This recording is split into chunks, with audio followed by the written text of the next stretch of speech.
Le cadre. Très content qu'on rencontre des bienvenus à notre sixième rencontre.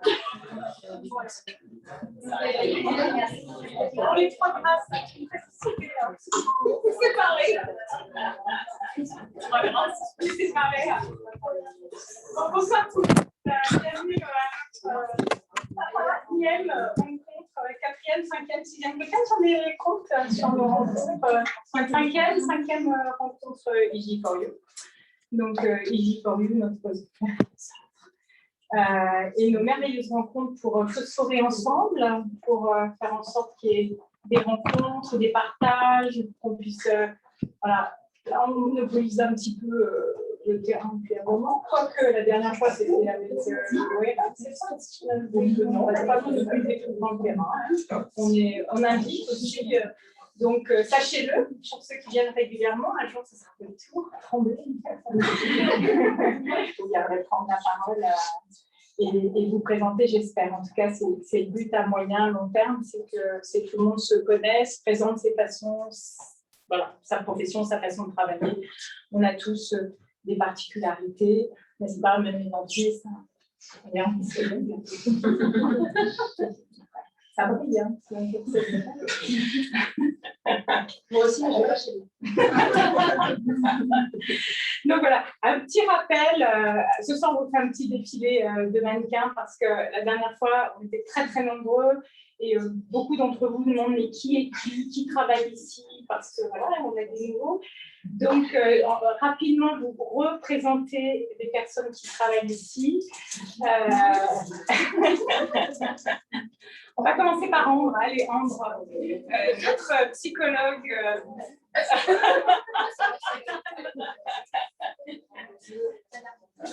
Tu veux une phrase et demie pour présenter ta spécialité? Donc voilà, je suis psychologue. Spécialement spécialisée dans les relations alimentation, image et soins, estime de soi. Après, il y a d'autres choses évidemment. Voilà. Si c'est court, c'est difficile. Il faut vraiment que c'est court. C'était vraiment pour que vous puissiez. Voilà.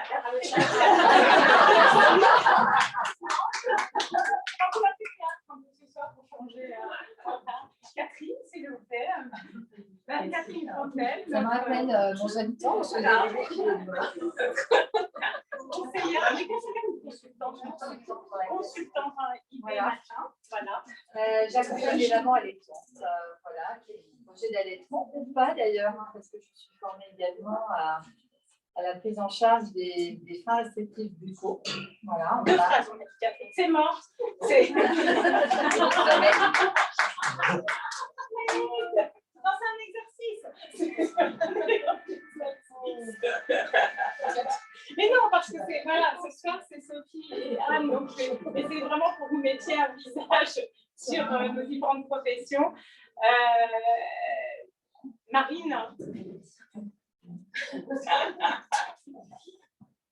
Bonjour, moi je suis praticien shiatsu, médecine chinoise traditionnelle et professeur de yoga. Voilà.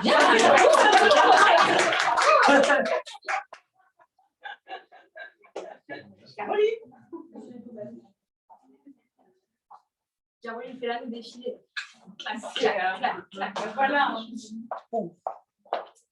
Bonsoir tout le monde. Qui je me fais la vie encore. Bonsoir tout le monde. Moi je suis la naturopathe du centre, donc je reçois les femmes, les hommes et les enfants. Et je pratique aussi le drainage lymphatique bolaire. Voilà, qui est une technique de peau tout douce. Bonne soirée.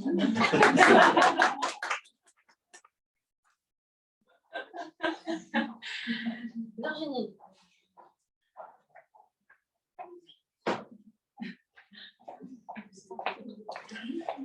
Alors, Virginie Lissonnier, je suis au centre le mercredi et le jeudi, je tiens à le préciser, car on partage nos cabinets.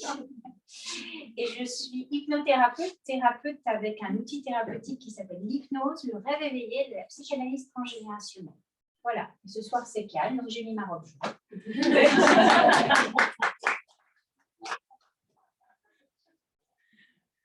Émilie. Moi,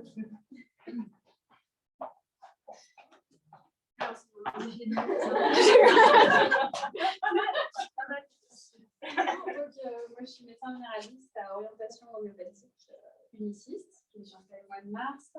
Je partage mon cabinet avec Jean-Marie Collin qui est enrôlé. Merci.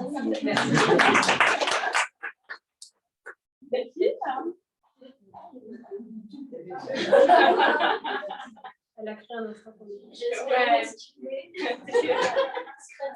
Ça marche avec ça. Des fois, ça marche. Sur un malentendu. Sur un malentendu. Voilà. Donc, moi, je suis psychologue, psychothérapeute. Donc, je suis spécialisée notamment en périnatalité, petite enfance. Je fais aussi la guidance parentale. Et je reçois les adultes, notamment pour tout ce qui est psychotrauma. Je suis thérapeute ICD. C'est sûr que c'est style. Oui, j'ai passé. C'est pas grave. On prend un temps.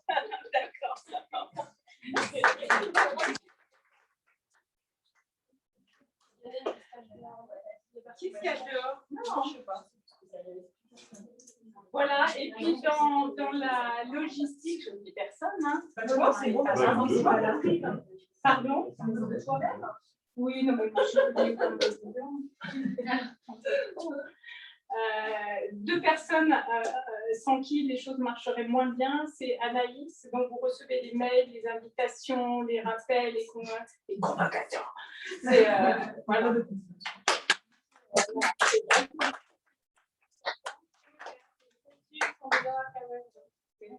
Et Fred, notre community manager, c'est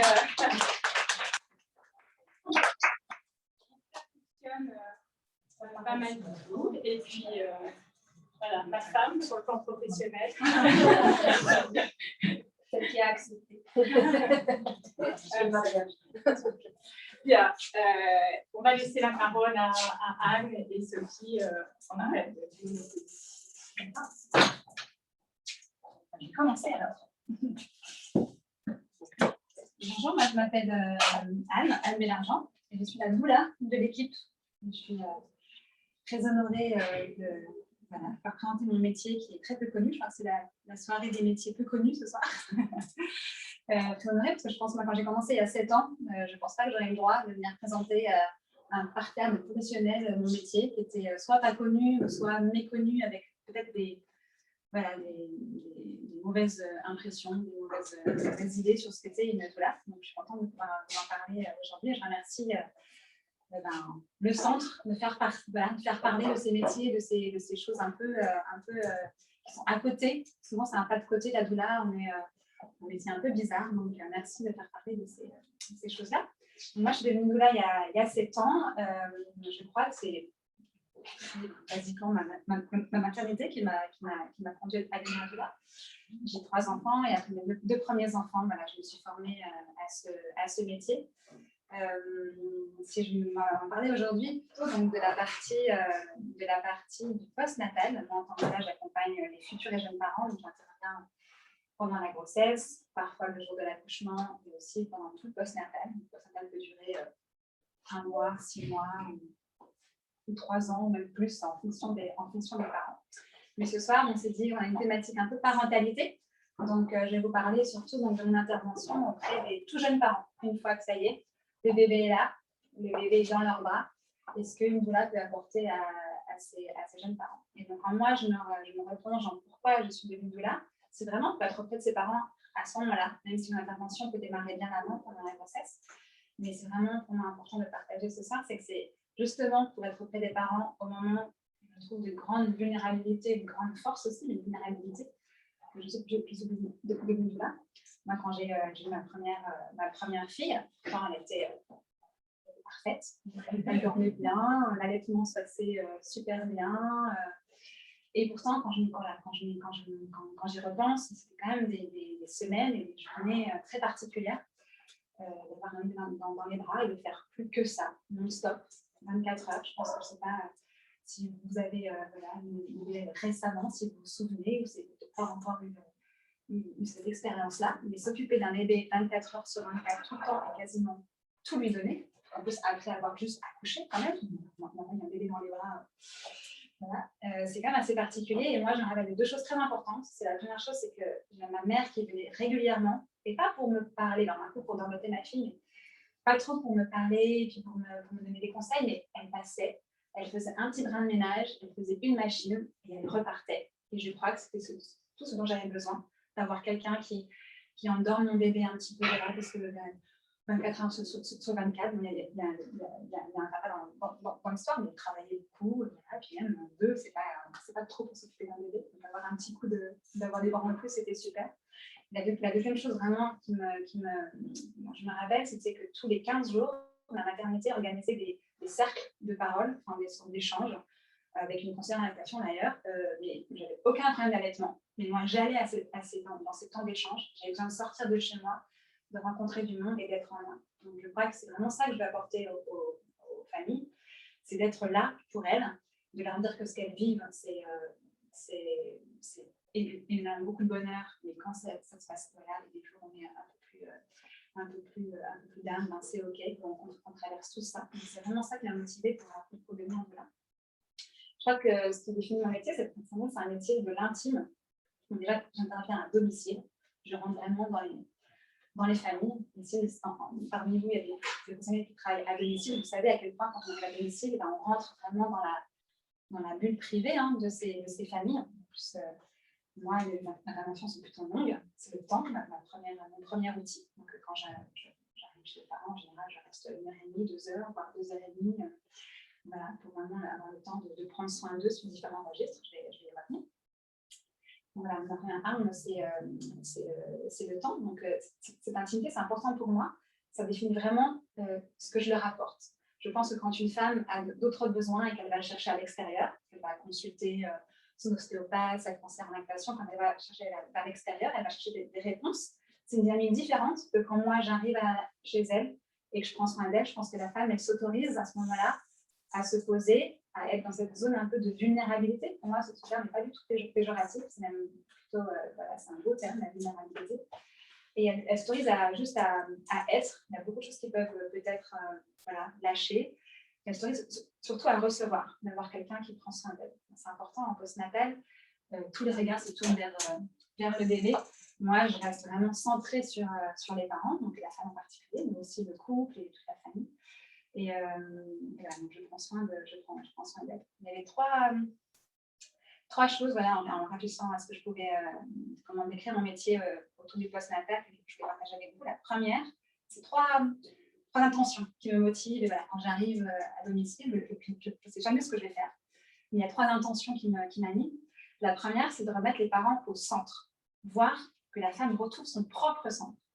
Donc, j'entends par là, c'est que souvent, en postnatal, les parents sont assez dispersés. Déjà du fait de s'occuper d'un bébé pendant 24 heures, ils ont une énergie qui est vraiment tournée vers l'extérieur. On s'occupe voilà, on a la tête complètement, on enchaîne les tâches, on sent bien la toucher pour la femme. On a voilà, une décharge énergétique. Voilà, en Ayurveda, on constate que la femme qui a accouché, elle a une porte énergétique qui est ouverte vers le bas, donc elle a besoin aussi de se regrouper, de se ramener vers elle. Or, elle a un bébé, donc elle donne, peut-être elle allaite, donc elle donne encore plus voilà, de son corps. Le papa aussi, il donne beaucoup, etc. Donc, il y a cette dimension-là très, très physique, d'ouverture et de grand don, de sacrifice même, on pourrait dire. Et puis, il y a la dimension aussi des jeunes parents aujourd'hui qui ont énormément d'informations, qui sont assez entourés quand même, parfois seuls, ils sont entourés, mais ils se sentent quand même seuls. Et ils se sentent voilà, même peut-être trop de conseils, peut-être trop de personnes qui vont bien faire, hein, certainement. Mais donc moi, je les invite beaucoup, et c'est mon intervention et mon intention, de ne pas rajouter des conseils en plus, mais de leur permettre de se reconnecter à ce qu'eux pensent. Donc c'est tout simple, hein, c'est quand elles me posent des questions, c'est de leur renvoyer la question, ou c'est comme le bébé est là et qu'on parle d'un sujet, et bien comme le bébé est là, je peux les inviter à observer le bébé pour voir ce que le bébé voilà, nous dit, et puis finalement, en général, juste en parlant, en général, on trouve les solutions tout seul. Donc moi, j'apporte pas beaucoup de solutions, j'apporte surtout beaucoup de temps d'écoute, pour que cet espace-là soit possible, que les parents s'autorisent à revenir un peu à ce qu'il est, et puis sur le plan physique, je parlais tout à l'heure pendant le petit pot de mon outil de fabrique et le Rebozo, le recentrage de la femme, pour moi aussi, c'est très physique. C'est le besoin vraiment de venir la rassembler vers l'intérieur. Donc, je ne sais pas si c'est très clair, mais pour moi, la femme qui a eu un bébé, qui devient maman, elle est vraiment très tournée vers l'extérieur. C'est ce que je disais, elle est complètement, elle se donne. Donc, moi, en tant que doula, je vais venir l'amasser, je vais venir l'orloter avec mon Rebozo, c'est mon grand tissu que j'ai dans mon sac, toujours avec moi. Et je vais vraiment lui permettre d'avoir ce petit temps, c'est 10 minutes peut-être, c'est 5 minutes, parfois c'est 1 heure, on a de la chance, le bébé dehors. Mais c'est vraiment d'avoir ce temps où elle va pouvoir se recevoir pour elle. Hein. Et souvent, quand je le fais, ben, les femmes, les larmes qui coulent, elles disent c'est la première fois qu'on vient me... Je masse, je ne suis pas formée en massage. Ce que je fais, en fait, c'est que je viens presque pétrir un peu la peau. Je viens les aider à ce qu'elles sentent où elles sont. Ouais, quand on a accouché, on a l'impression d'être un petit peu éparpillées. Je viens les rassembler. Et puis, mon Rebozo, donc c'est un châle, je viens aussi faire le petit nœud autour du bassin pour vraiment venir les rassembler. Ça, c'est ma première intention, qu'elles soient au centre de leur parentalité et puis au centre même d'eux-mêmes, donc physiquement, les rassembler. Ma deuxième intention, c'est de faciliter leur quotidien. Donc, la doula, elle est là un peu pour faire plein de trucs passionnants, mais des trucs aussi pas super passionnants, comme la vaisselle, ou comme, là, on parlait de donner des exemples. Ce matin, j'étais avec cette maman, je pense tout à l'heure, qui a eu des jumeaux.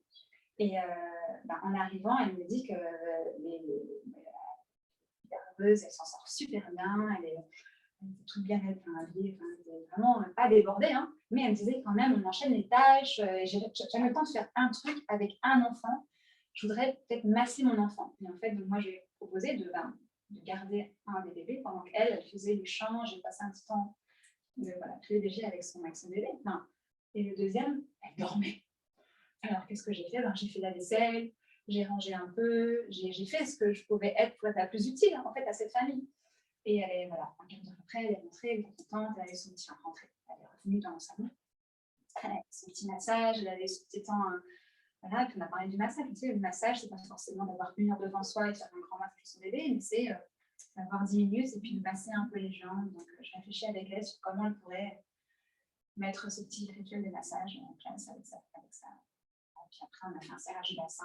Et puis voilà, puis je lui ai apporté un petit plat parce qu'hier en cuisinant, j'ai pensé à elle. Donc, j'ai fait plus pour elle. Et en arrivant, elle me dit une maman de jumeaux, elle a forcément le temps de beaucoup cuisiner. Donc, je lui ai fait un petit plat. Donc, c'est ça, en fait, faciliter leur quotidien, c'est être la plus utile possible.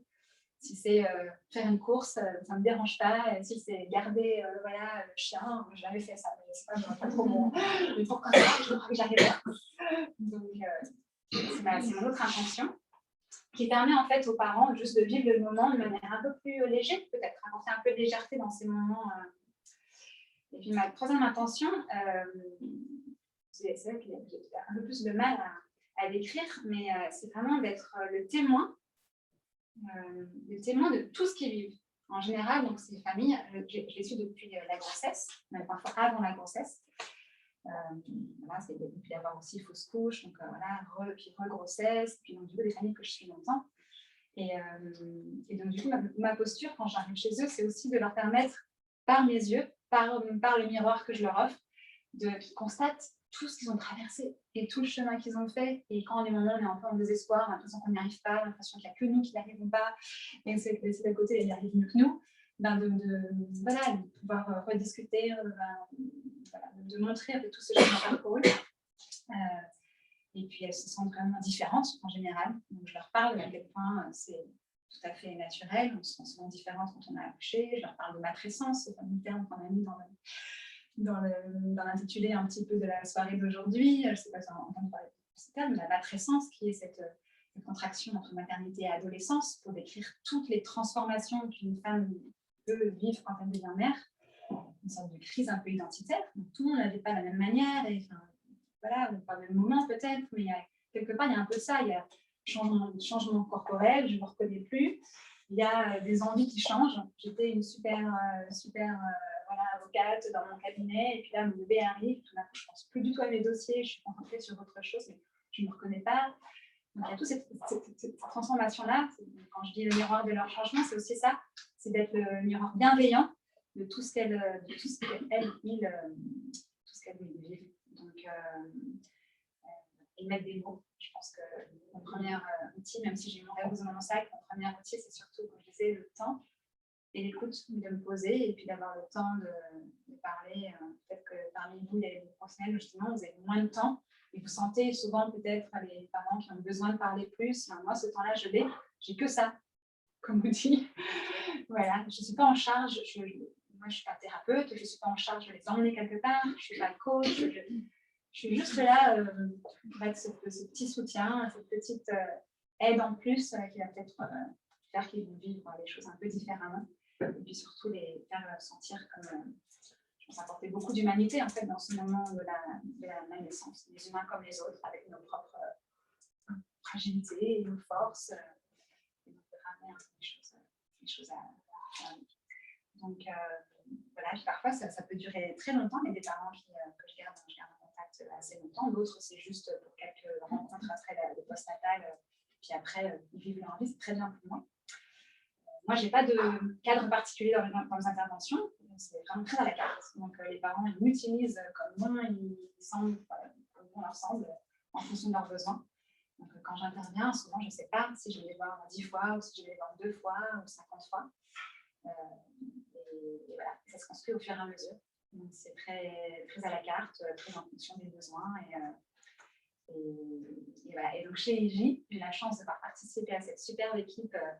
Moi, c'est très important parce que quand là, je disais que je facilitais leur quotidien, c'est aussi leur trouver des bons plans et des bonnes adresses. Donc, je suis très contente de pouvoir avoir toute cette équipe de professionnels. Ça leur fait gagner un temps fou de trouver de bons professionnels sur leur sujet. Ah non, il y a quelqu'un qui traite de ça. Et en plus, tu connais l'adresse. Du coup, voilà, ça fait partie de ça. Et puis chez IG, j'anime des ateliers voilà, pour les futurs parents et pour les professionnels aussi. Beaucoup autour de mon Rebozo et peut-être à la rentrée autour d'autre chose. On va mettre en place, quand on parlera peut-être des cafés parents les mardis matins et je participerai à ma manière à certains cafés parents pour pouvoir offrir à ces parents ce que j'ai adoré moi pour ma première fille, avoir un lieu où on peut venir, se poser avec son bébé, discuter et se rendre compte qu'on n'est pas la seule à avoir des questions et des problèmes et se connecter aux autres. Voilà. Je ne sais pas si vous avez peut-être...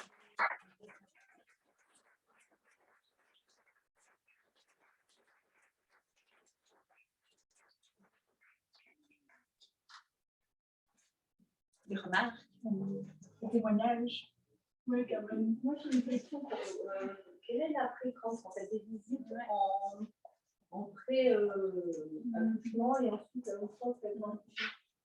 Alors, il n'y a pas un accompagnement qui se ressemble, mais disons que quand même la moyenne, c'est autour d'une dizaine de rendez-vous, peut-être 3-4 avant et voilà, 4 avant et 6 après, ou 6 avant et 4 après la naissance. Mais ça m'est déjà arrivé d'avoir des parents qui m'ont demandé de venir 2 fois par semaine en postnatal et presque embauché que pour ça. Ça m'est déjà arrivé d'accompagner des parents pour 2 rendez-vous en prénatal pour se préparer, pour débriefer autour de l'accouchement, de la naissance, pour remettre un peu toutes les idées. Parce que le postnatal, ça se prépare aussi en prénatal. En prénatal, on peut parler de la naissance, de l'accouchement, mais aussi du postnatal. Donc, c'est très variable et c'est vraiment les parents qui déterminent. Pendant la grossesse, il y a des parents qui aiment bien prendre des rendez-vous réguliers tous les mois pour qu'il y ait une sorte de rendez-vous avec la doula. Ça les force un peu à se... Et puis d'autres qui réagissent en fonction de leurs besoins. Et en prénatal, parfois, je viens juste une fois. Un peu, je n'ai pas dit, mais souvent, le premier rendez-vous prénatal, comme postnatal, comme c'est juste après l'accouchement, la femme, elle aime bien me raconter. J'ai créé une relation avec elle pendant tout le prénatal. Donc, elle me raconte son accouchement. Donc, il y a ce rendez-vous très particulier où elle pose des mots sur son accouchement. Je peux faire le serrage du bassin, je peux la masser un petit peu. Et parfois, ça s'arrête là. Et après, et puis parfois, on se rend compte que le postnatal direct, la femme, elle a plein d'énergie. Et puis, c'est 1 mois ou 2 mois après que l'énergie retombe, ou que les problèmes arrivent. Le bébé a plus mal au ventre, c'est plus compliqué. Et la doula, on la rappelle beaucoup plus tard. Ouais. C'est très différent. Et moi, j'aime bien que ce soit la carte, j'aime bien que ce soit les parents qui décident. Du coup, ça ressemble, il n'y a pas beaucoup d'accompagnement qui se ressemble. C'est quelqu'un pour tout là, là, en fait, c'est à la carte. Ouais. Ouais. Ouais, c'est pas obligatoirement quand tu as suivi la maman enceinte.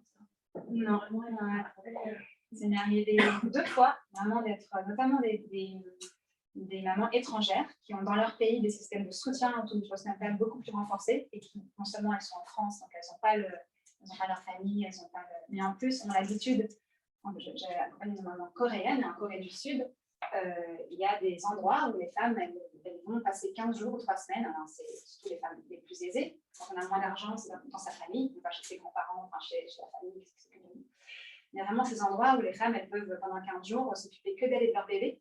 Et toute la logistique, c'est comme une sorte d'hôtel plus avec des sages-femmes, avec des ostéos, avec donc cette femme, elle avait envie de retrouver ce cocon, d'avoir quelqu'un, donc elle m'avait appelé que pour ça. Et je suis venue chez elle pendant 1 mois, quasiment 3 fois par semaine. Ouais. C'était au tout début, c'est marrant. Et puis d'autres qui m'ont appelé que pour le prénatal. Et pour eux, le postnatal, et même pour le bébé là, plus loin de la douleur. Ça va vraiment dépendre. C'est intéressant pour moi de parler du postnatal parce que souvent la douleur, alors pour ceux qui le connaissent, on le centre beaucoup autour de l'accouchement. Je pense que la douleur est surtout là pour aider la femme à se préparer quelque part, oui, à réfléchir à quel accouchement. Et puis pour le jour J, donc on a vraiment l'idée de la douleur américaine qui est là le jour J. En France, il faut savoir que le métier se développe, de plus en plus connu, mais on n'est pas encore très connu, il n'y a pas une grande habitude, et les hôpitaux ne nous acceptent pas. Voilà, quand je disais qu'il y a 7 ans, je ne pense pas fait une conférence comme ça. Donc là, on progresse, et merci à IJ de participer au progrès, mais il y a encore beaucoup de personnes, je ne sais pas vous dans vos métiers, est-ce que vous avez déjà entendu parler des doulas, et quelle image vous avez de la doula, parfois on a un peu une image négative, hein. On se dit, voilà, cette doula-là, qu'est-ce qu'elle va venir faire à l'hôpital? On n'est pas vraiment accepté dans le dialogue. Là, à Nanterre, on a la chance d'avoir à Nanterre un hôpital qui nous accepte, donc je peux travailler à Nanterre. Mais sinon, encore juste pas connu, hein. Enfin, moi, quand on en est au salut, je pense que ne connaissent pas. Elles ne sont pas forcément en termes négatifs, mais les clients, ouais, les gens en général ne connaissent pas. Quand ils découvrent, ils trouvent ça super. Mais dans le milieu médical, il y a beaucoup de gens qui connaissent, mais avec un a priori. Donc, moi, j'ai l'impression que depuis 7 ans, je ne fais que expliquer à quel point mon travail est complémentaire aux autres, voilà, de montrer pas de blanche, en fait. J'ai l'impression que, un petit peu moins depuis 2 ans. Depuis 2 ans, j'ai l'impression qu'il y a un peu plus de... Je fais partie des gens qui ne connaissaient pas la profession, vaguement de nom, voilà, ce qui est passé, c'est pour moi plutôt ésotérique. Je ne sais pas.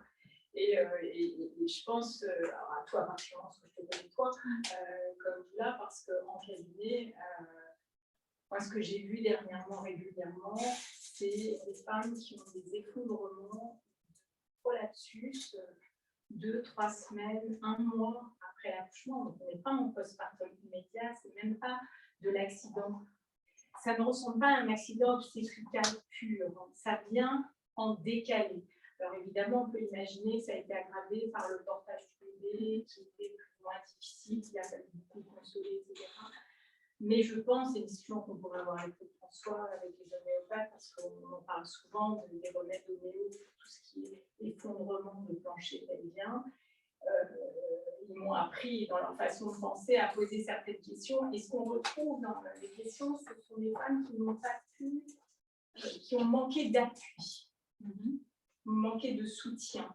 Soit parce qu'elles attendaient quelque chose, alors ça peut être de leur conjoint évidemment, ça peut être de la famille, elles avaient, vraiment c'est pas plus tard que ce matin, avec qui on discutait, où elle disait ouais, je pensais que ma famille serait plus présente, et il y avait une espèce de deuil de la petite maison dans la prairie, tu vois, de papy, mamie, le couple, l'enfant, et que tout le monde se rassemble autour de l'enfant. Alors, c'est une hypothèse, je ne suis pas ni psy, mais comme par hasard, ça s'est traduit par un petit prolapsus, un méchant prolapsus, c'est-à-dire un effondrement vessie, utérus, rectum, effondré. Et voilà, je dis que quand des professions comme toi vont vraiment apparaître, je pense que tu rentreras d'autant plus dans cette boucle des femmes qui ont besoin de soutien qui est autant physique que psychologique. Voilà, je voudrais simplement me demandais s'il y a une origine ancestrale à cette fonction-là, parce que moi, pour rebondir sur ce que vient de dire Catherine, je crois avoir entendu dire que dans certains pays, la femme, après l'accouchement, elle ne fait rien. Elle est, évidemment scellée au niveau du bassin, on s'occupe de tout pour elle, et interdiction absolue de se lever, parce qu'effectivement, le risque derrière, c'est l'effondrement, en fait. Mais ici, je trouve que quand même, en Occident, d'abord, on passe beaucoup moins de temps en maternité, parce que vite, il faut libérer des vies, vite, il faut retourner à l'action, vite, il faut retrouver la performance, etc., etc. Donc, il y a tout ce processus-là de calme, de prendre le temps, de resserrer tout ça, voilà, qui n'existe plus. Effectivement, on a été victime de notre, je sais pas, course au progrès absolu permanent. Donc ça, c'est quand même un problème, mais il me semble avoir lu quelque part, et là, je ne sais plus, l'origine de cette fonction-là, il me semble qu'elle c'est très vieux, en fait. Non, Le rituel des le rituel de cette fonction-là, La fonction, on voit dans la représentation de la naissance, il y a toujours, en plus du docteur, de la sage-femme, il y a toujours une figure maternelle, une femme qui est là, qui veille aux petits soins. Et le mot, dans quelle société, en fait, dans ces situations asiatique, même grec, même énormément de... Donc, on l'a perdu. On l'a perdu. Et aujourd'hui, il y a encore des sociétés actuelles. Une maman que j'accompagne qui est mauricienne, et elle dit qu'elle est en France depuis 7 ans, et elle dit que sa sœur qui a accouché encore là-bas, et bien, à l'île Maurice, quand on accouche, on retourne chez ses parents, on habite pendant 1 mois chez ses parents, on reste allongé, et il y a des femmes tous les jours du village qui viennent nous masser. Alors, pas les 7 premiers jours, c'est intéressant parce que moi, je m'associe, et les 7 premiers jours, je ne masse pas trop. Quand je viens, j'écoute, je fais des petites choses. Voilà, la première semaine après l'accouchement, le corps, il est vraiment tout sensible. Au bout de 7 jours, il y a tous les jours quelqu'un qui vient masser la femme, qui vient vraiment lui donner un peu. Et le mot lui-même, il vient de la Grèce antique. En fait, ça vient du mot doulo, qui veut dire esclave. Donc, en fait, la doula, c'est la servante. L'esclave, ça peut paraître étrange, mais maintenant que je le revendique, en fait, c'est vraiment être au service d'eux, dans cette idée de, voilà, cette femme, ce matin, je suis arrivée, qu'est-ce que je peux faire pour être la plus utile, pour elle? Est-ce que c'est la prendre dans les bras pour qu'elle pleure? Est-ce que c'est garder son bébé pour qu'elle se repose? Est-ce que c'est lui parler de son périnée et du besoin de soutien et de faire quelques respirations pour qu'elle prenne conscience de son périnée, la nécessité de se regrouper si je vois qu'elle est beaucoup debout et qu'elle se fatigue. Voilà. Donc ça vient du grec ancien. C'est une anthropologue américaine dans les années 70, Dana Raphael, qui a aussi inventé le matrescence, qui a décrit une fonction de l'allaitement des femmes du quartier, village qui viennent aider une femme qui allaite en donnant un peu du soutien, qui a décrit cette fonction en parlant, c'est comme les doulas. Alors, je sais pas d'où et donc aux États-Unis, depuis les années 70, il y a ce mot qui existe. Et en France, ça fait 20 ans qu'il y a des doulas. Voilà, ça fait 20 ans que l'association des doulas de France existe. Et c'est pas aussi connu, ça commence à se développer de plus en plus. Mais on doit être sur le répertoire de l'association, on doit être 200 à peine. Mais il faut savoir qu'il y a des doulas qui fonctionnent un petit peu en dehors de l'association. Donc, je sais pas, il doit être quelques centaines au niveau national, mais c'est pas beaucoup. Et là, il y a 4 écoles qui se sont créées. On sent qu'il y a beaucoup de femmes qui veulent devenir doula. Donc, on sent que ça change. Oui. Vous faites des accompagnements, des accouchements à domicile ou pas du tout? Moi, j'accompagne tous les projets, les césariennes, les accouchements, à condition qu'il y ait une équipe médicale, que ce soit en accord avec l'équipe médicale.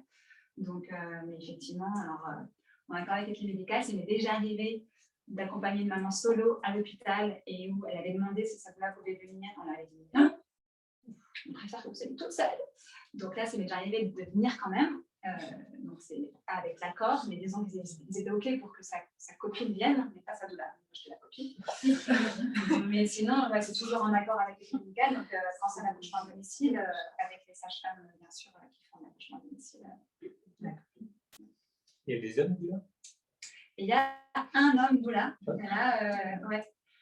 Alors, c'est rigolo, on parlait comment on appelle alors, tout ça, le dodo, parce que c'est un homme qui parle pas français. Il est d'origine, je ne sais plus de quelle origine il est. C'est par les réseaux francophones.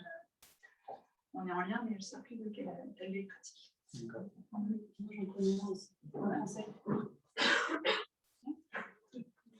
Il y en a quelques-uns, mais pas beaucoup, je pense.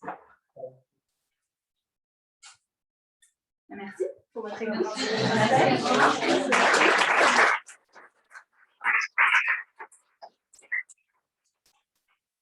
Bien. Alors, la suite, hein. Les parents qui sont Alors, moi, je m'appelle Sophie Morelli. Comme Anne, j'interviens donc parfois chez Ivy. On a ce projet en effet de café coach, café parent qui aura probablement un début en septembre. Et donc, je vais vous raconter un peu mon coaching à moi, parce que, après tout, c'est le mien. Je ne suis pas certaine que tout le monde fasse comme moi. Je suis coach familial depuis 7 ans. J'ai eu plusieurs vies professionnelles. Je suis actuellement aussi nounou. Donc, je mets à profit ce que j'apprends dans les deux sens, en fait. C'est une sorte de vase communicant. J'apprends de mon métier de coach, j'apprends de mon métier de nounou, principalement du métier de nounou, parce que avoir des enfants dans le quotidien, continuer à m'occuper d'enfants, de fratrie, etc., c'est toujours vraiment très intéressant de voir les parents, la façon qu'ils ont tous d'élever leur enfant de façon très très différente, ce qui est facile, ce qui l'est moins, ce qui fait sens. Et donc, c'est une sorte de petite montagne d'enrichissement dans mon quotidien pour le coaching. Le coaching, c'est après un appel de parents un peu en mode je ne sais plus quoi faire. J'ai effectivement, ce que tu disais, beaucoup d'avis de beaucoup de gens. Tout le monde sait bien, tout le monde te conseille. Et finalement, moi, je sens un truc au fond de moi, dans mes tripes, et en même temps, on me dit, je ne suis pas assez sévère, je suis trop rigide, je suis ci, je suis ça. Et finalement, je suis perdue. Et ça ne fonctionne pas bien, et il n'est pas comme il faut. Et donc, les premiers échanges que j'ai avec les parents sont au téléphone pour vérifier qu'il est bien question de coaching et pas d'une intervention que je pourrais envoyer plutôt chez un thérapeute parce que je ne fais pas tout. Donc, je vérifie que le sujet me correspond. Je prends rendez-vous. Le premier rendez-vous dure 2 heures. Et là, on fait toutes les questions. Je rentre chez les gens, dans leur domicile. Il y a des exceptions. J'ai eu des parents qui étaient à l'étranger et où on a fait des visioconférences. Mais à 90%, je le fais à domicile parce qu'en effet, quand on rentre chez les gens, quand on rentre chez vous, il y a énormément de choses qui rentrent en ligne de compte. Comment ça se passe au niveau de l'espace? Est-ce qu'il y a 3 chambres, 2 chambres, une chambre? Je me souviens, le cas où il fallait traverser la chambre des parents pour rentrer dans la chambre des enfants. Donc forcément, on va être obligé de penser le coaching et l'aide à l'éducation et aux parents différemment parce que oui, quand ils se réveillent la nuit pour aller faire pipi, ça peut déranger tout le monde. Donc, voir comment c'est structuré au niveau de la maison, voir les enfants sont beaucoup plus détendus si on est chez eux, forcément. Ils vont avoir la possibilité de partir, de revenir. Ils ont vraiment open bar. Je ne les force à rien, sauf à rester sur l'étage dans lequel je travaille. Comme ça, on est à hauteur d'oreille. Ils entendent ce qui se passe. Et donc, pendant les 2 premières heures de mon intervention, je vais écouter. Souvent, ça peut être beaucoup. Il y a beaucoup à dire. Et puis moi aussi, je vais poser beaucoup de questions, essayer de de vraiment rassembler tout un tas d'informations, pas qu'aux parents. Je travaille avec tout le monde. C'est la raison aussi pour laquelle j'ai besoin d'être chez eux et avec tout le monde. J'ai vraiment besoin de tout le monde. Ça peut arriver, d'ailleurs, qu'il y ait une grand-mère, un grand-père, s'il est vraiment très, très présent dans la famille, peut-être pas au premier rendez-vous, mais au suivant. Une fois qu'on a rassemblé tout ça, en général, on est un peu KO, mais il est déjà sorti des choses. Et étonnamment, le deuxième rendez-vous qui se fait souvent une semaine après, quand je reviens, ça va mieux. Génial, ça va mieux. Ça va vraiment mieux. Parce que, en fait, je pense que le fait d'avoir dit, exprimé, ça va aussi parfois débloquer, on va se comprendre, on va s'entendre dans la cohésion avec les parents, dans la cohésion avec les enfants. Les enfants, qu'est-ce que je viens faire? Maman, elle a dit que tu allais nous aider. Ils vont entendre que les parents sont en train de bosser, de payer une âme pour aller bien, pour aller mieux. C'est important pour un enfant aussi. Donc, le deuxième rendez-vous, en général, ça va beaucoup mieux. Et là, je vais avec eux tous résumer. On s'en est dit plein. OK. C'est quoi les 3 grands thèmes? Les 3 trucs vraiment majeurs. Parfois, c'est une seule, hein, mais les 3 gros nœuds sur lesquels on va vraiment travailler.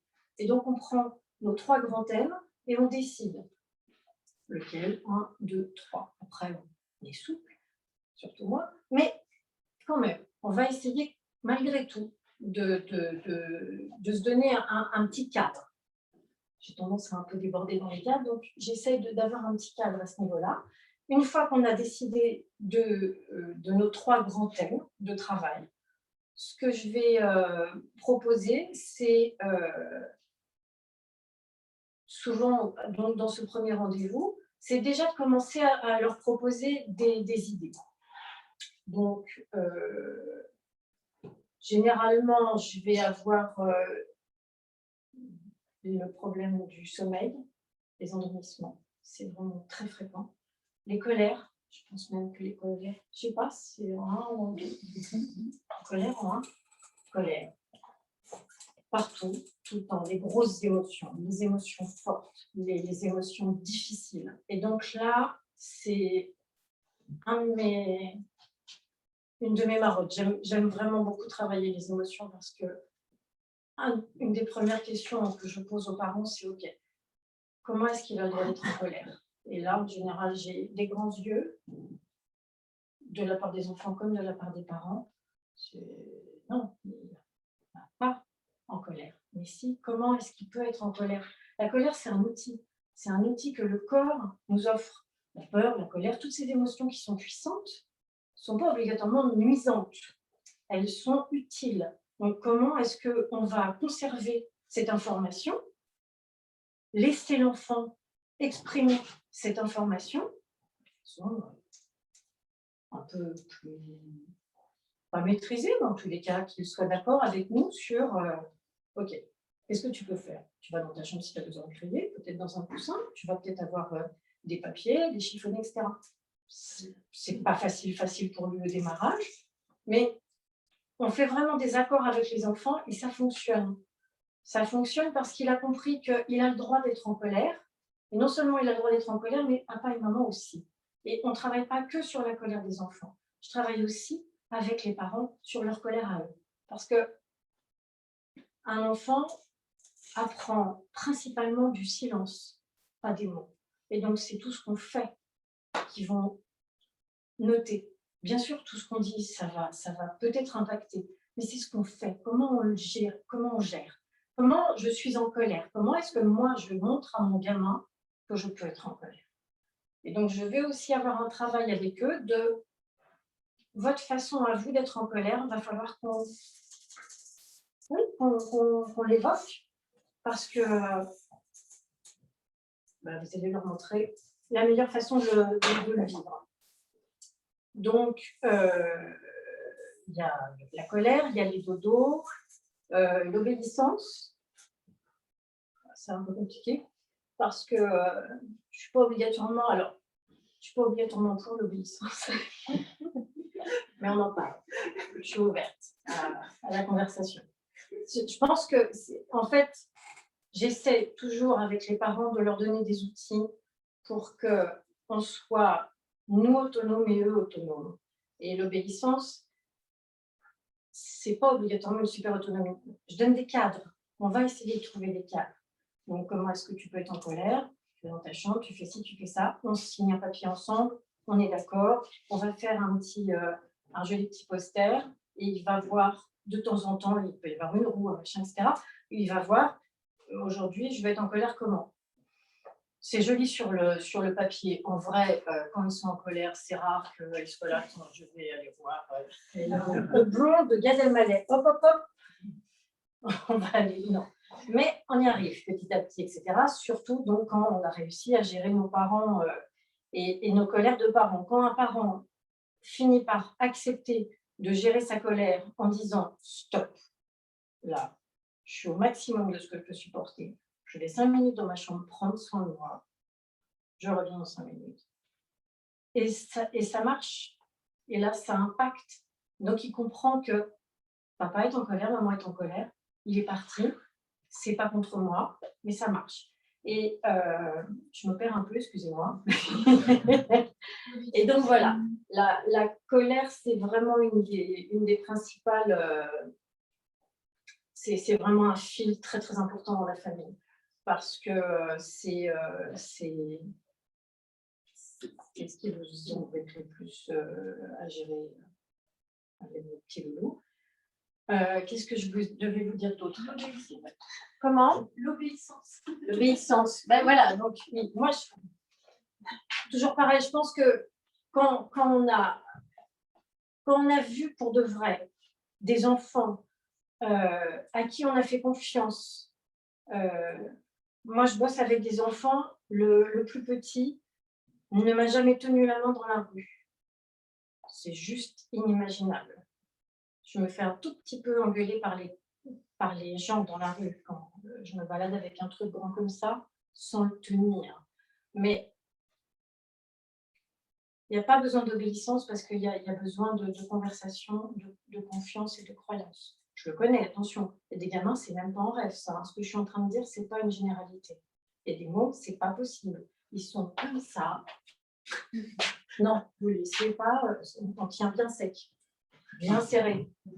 Mais avec celui-là, conversation, ok, tu veux. Donc, on sort de la poussette, tu as le droit de marcher, mais du côté des maisons, etc.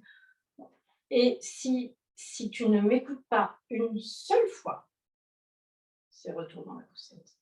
Une fois, 2 fois, 3 fois, ce gamin ne m'a jamais tenu la main. Maintenant, il la tient parce qu'il aime bien être contre moi. Donc, l'obéissance, je pense que c'est pas vrai, ça marche pas. Il y a beaucoup de parents qui ont cette croyance que l'autorité ou la peur, ça va bien élever un enfant. Moi, je pense que la compréhension, la discussion, l'écoute, l'observation, mais mutuelle, ils nous observent tout le temps. Il faut qu'on en fasse un peu autant. C'est très fatigant, ça prend beaucoup de temps et en même temps, ça nous en économise plein.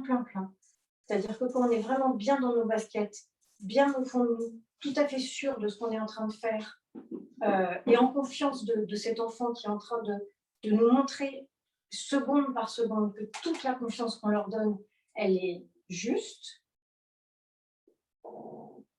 l'obéissance,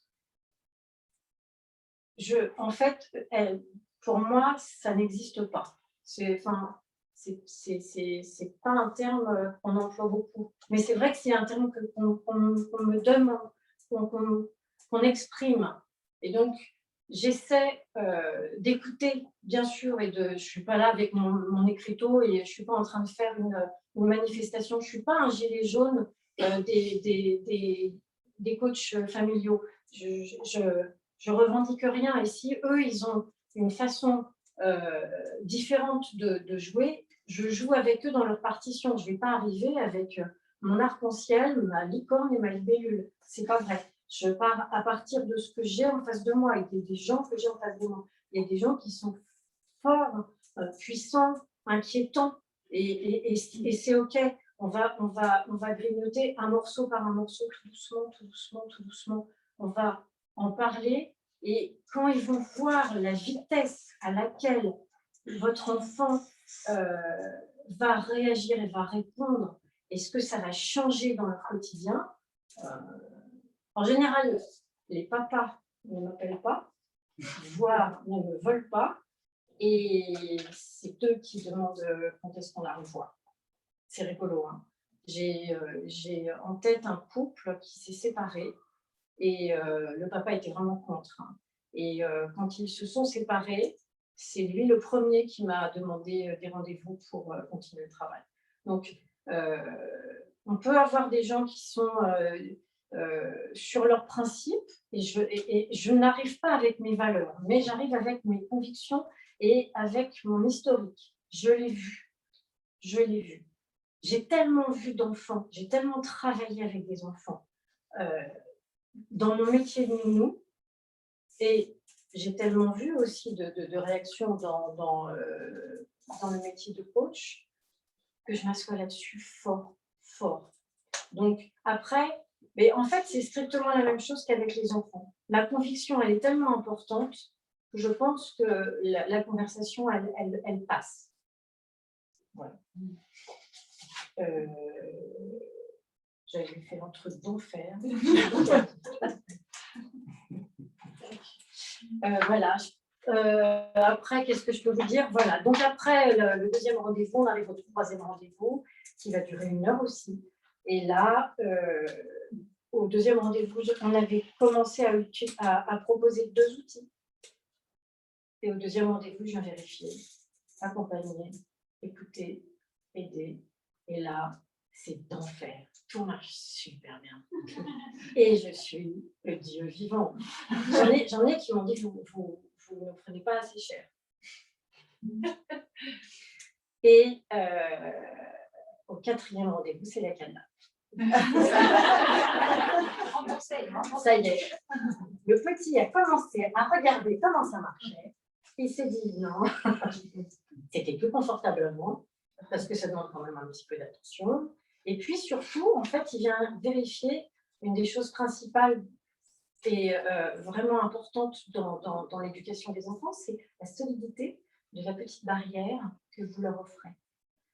Et donc là, comme vous venez de changer la dimension de votre barrière et puis l'implantation de votre barrière, c'est pas super confortable pour lui, donc il vient et il vérifie que les limites, donc cette petite barrière, dans un champ, une petite barrière, c'est très emmerdant et on a juste envie de passer au travers, hein, puisqu'elle nous embête. Mais une petite barrière sur une falaise, c'est génial.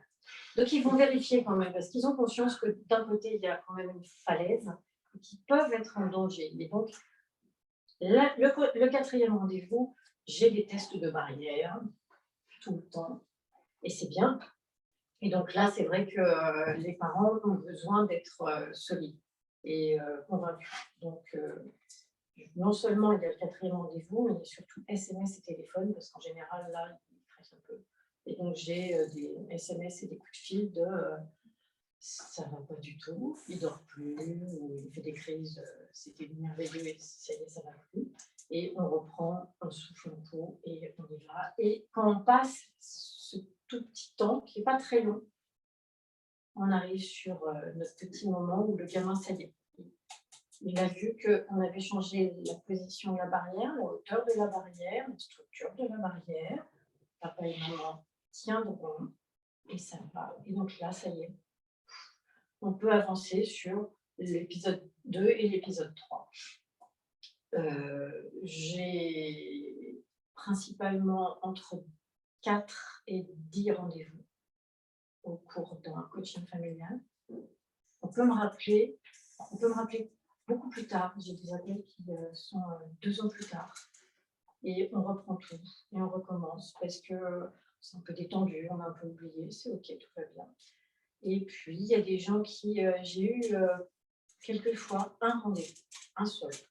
Et où, après, j'ai un coup de fil, c'est pas la peine de revenir, c'est OK, vous avez tout bon. parce qu'il y a aussi le coaching de l'inquiétude. C'est à l'école, on nous a dit que notre gamin il devait être propre, et il ne l'est pas.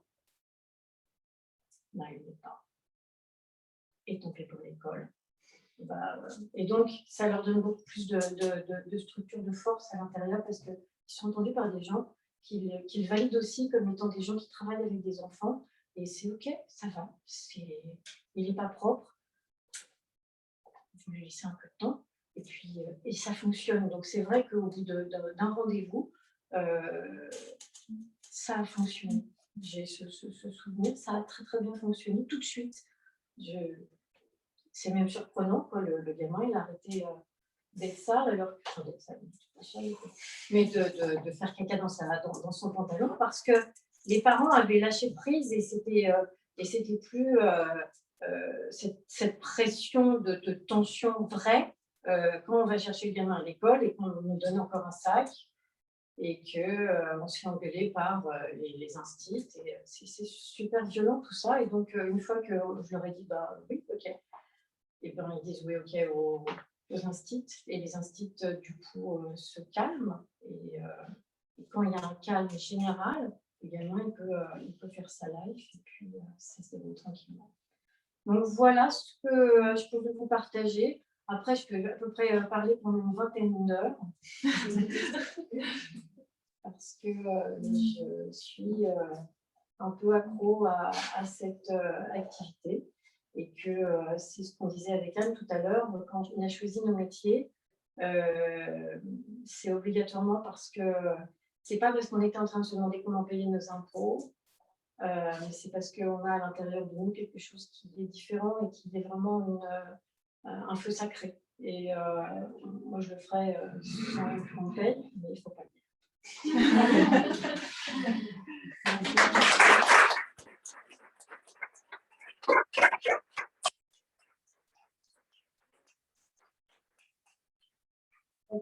Des questions? Oui. Je voulais savoir s'il y avait des différences culturelles parfois. Oui, bien sûr. Bien sûr. J'ai travaillé avec un couple franco-espagnol, d'ailleurs par visio parce qu'ils étaient en Espagne. Et oui, en effet, un couple aussi franco-israélien, où on faisait tout en anglais. Alors là, ça commence à devenir assez... ils sont au Népal. Ça devenait... Et oui, il y a des... Mais on n'a même pas besoin d'avoir des différences culturelles pour que de toute façon, la cohésion parentale soit pratiquement le nœud du travail.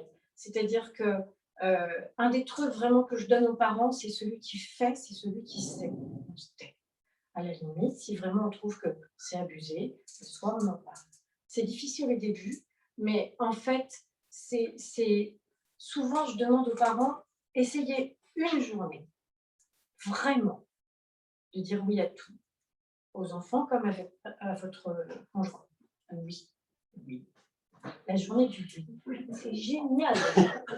C'est pas obligé de leur dire aux gamins parce que sinon ils vont se lâcher, mais la journée du oui. Et vous allez découvrir que vous avez un nombre de fois le touche pas à ça, fais pas ci, débile qui vous parasite, mais surtout qui le parasite. Si vous notez le nombre de fois où vous avez une intervention avec votre gamin qui n'a aucune utilité que d'être présent, enfin, c'est un peu comme si on avait notre chef de service qui vérifiait que vous faisiez tout le temps votre non, foutez-vous la paix. Donc oui, il y a des différences culturelles, il y a des différences pas que culturelles, moi j'ai un couple où elle est végétarienne, ascète, avec une alimentation qui est là. Elle est vraiment forte, c'est une alimentation, quoi. Et lui, c'est un McDo, mayonnaise, mais vraiment. Et c'est une catastrophe, parce que le môme au milieu de tout ça, il est au milieu de tout ça. Et donc, il faut qu'il mange une feuille de salade sans sel, sans huile, pour découvrir le vrai goût de l'alimentation crue, et papa derrière, qui lui propose un coca. On travaille un peu sur un petit peu des deux, toujours.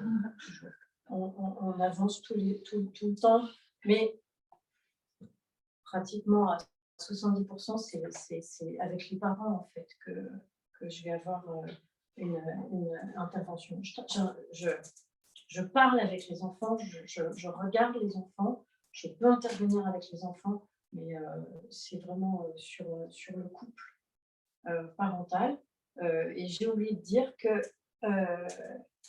pour les couples séparés, je demande toujours l'accord de travailler en présence de leur enfant. Et quand je n'ai pas cet accord, ça arrive souvent. Je ne travaille qu'avec le parent et pas du tout avec les enfants.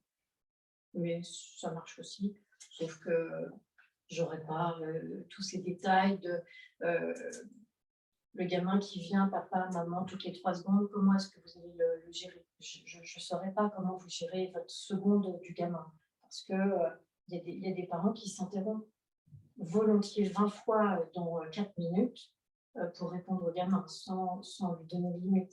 Quand c'est un truc qui est grand comme ça, ça marche. Quand c'est un truc qui est grand comme ça, donc voilà. Il y a des grands-parents qui sont là ou pas? Oui.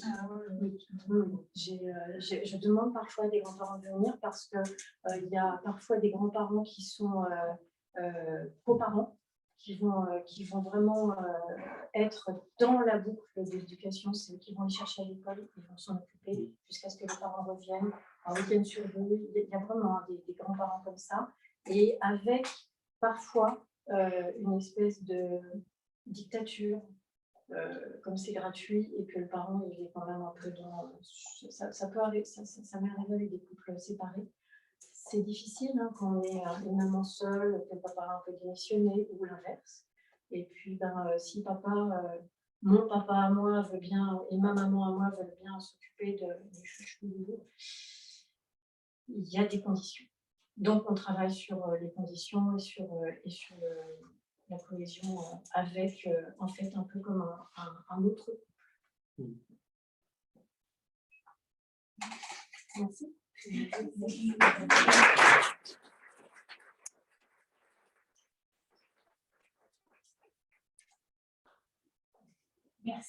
Merci.